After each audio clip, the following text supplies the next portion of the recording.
two important pieces of equipment that we want to have, if possible, is a tee, as well as our hit stick or our broomstick. And so the tee allows hitters to kind of go at their own pace.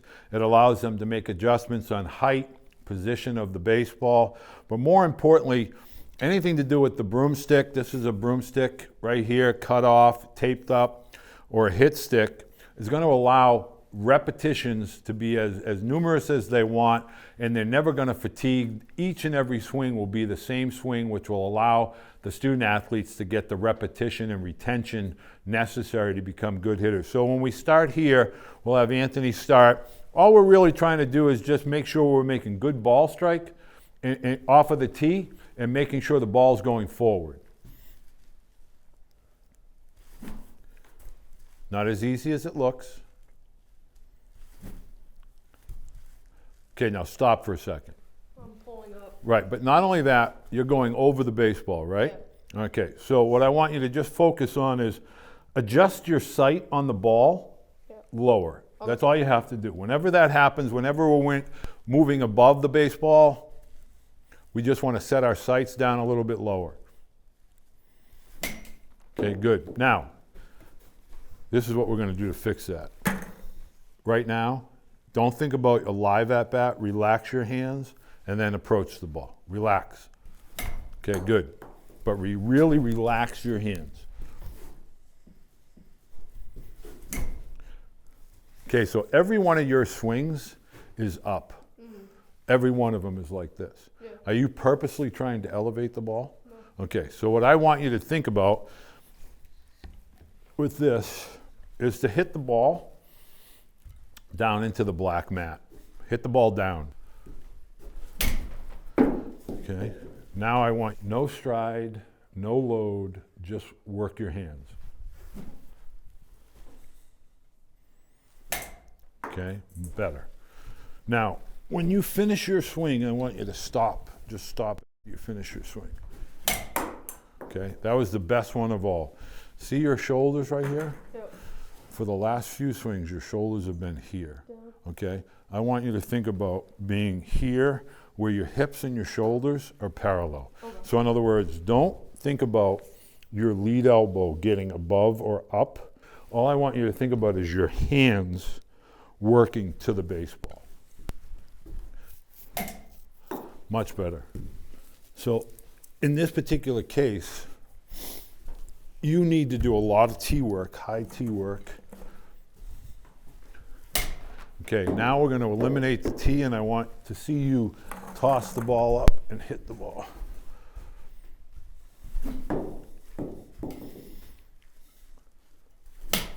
Okay, do that again.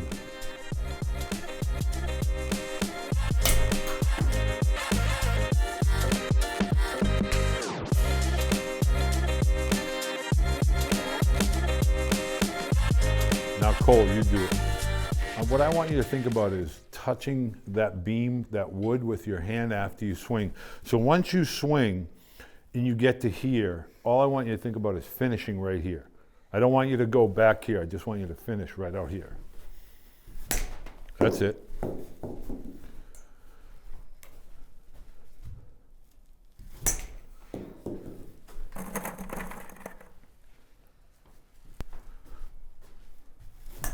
Okay, good. Okay, what can you tell me about his swing? Now, I want to tell you something. He does this drill every single day. Yeah. He does this. Can you tell? Mm-hmm. Okay, he's been doing this. When did we talk about this? 2 years ago? Probably 2 years. So about 2 years ago, when he didn't make a Little League All-Star team, he was struggling with his hitting. And he was very shy, or he wasn't as aggressive. If you notice, every swing he just took, he was extremely aggressive, yep. Okay? And at every swing, there was a lot of confidence in there. Mm-hmm. But if I watch his shoulders and his hips, they're parallel. Yep. But he must every day probably do this for hours at a time, where he throws the ball up and then swings, okay? Yep. And so what ends up happening is, over a period of time, he has trained his eyes to be parallel. His shoulders and his hips are parallel with the ground, and his swing is just from here to here. There's no up. okay? Your hands will naturally finish up, okay? That's the one thing that the broomstick is going to teach us. In other words, because the broomstick does not fatigue our hands, the broomstick allows us to be very authoritative with the barrel. And if you notice his authority, his ball strike is loud. Like if you look at him with that bigger wiffle ball or the smaller wiffle ball, he's hitting the meat of the ball, okay? So that's what we want to do with the broomstick. So I want you to watch his shoulders and his hips. Okay, hear that sound? Yep. All right, and so if I put this ball, I want you to just listen for the sound. Okay, one more.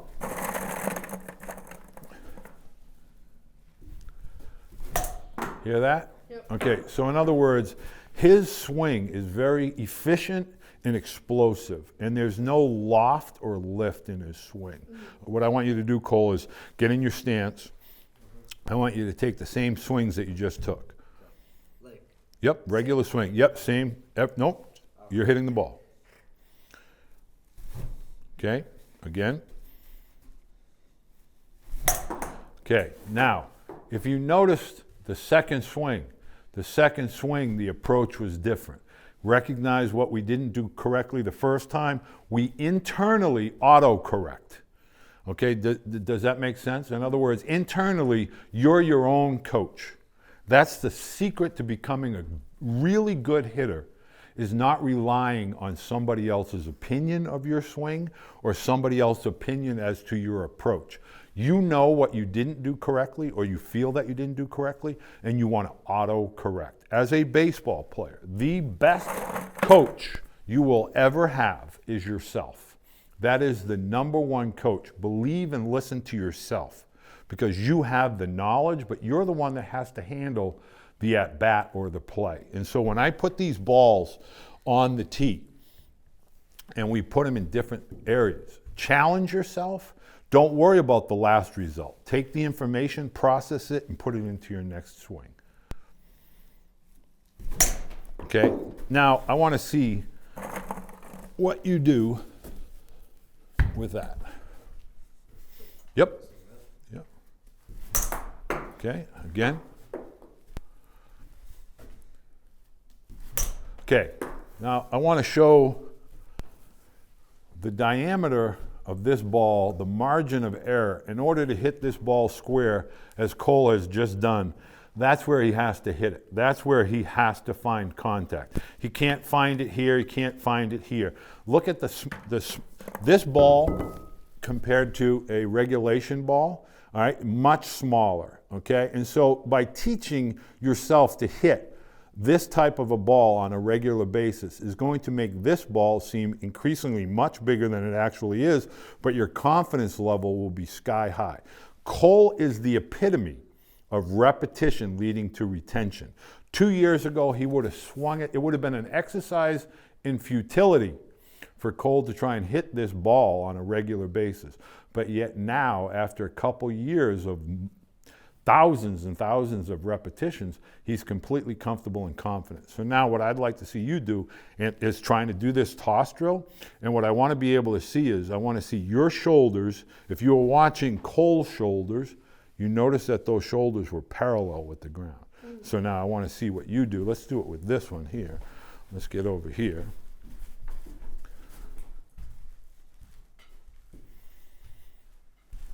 Excellent.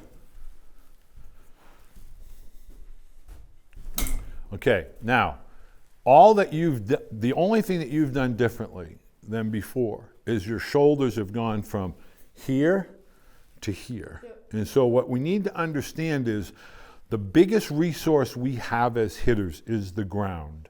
And the minute that we tilt our shoulders upward, we take the ground away, okay? Because no longer are we driving our energy forward, we're driving our energy up.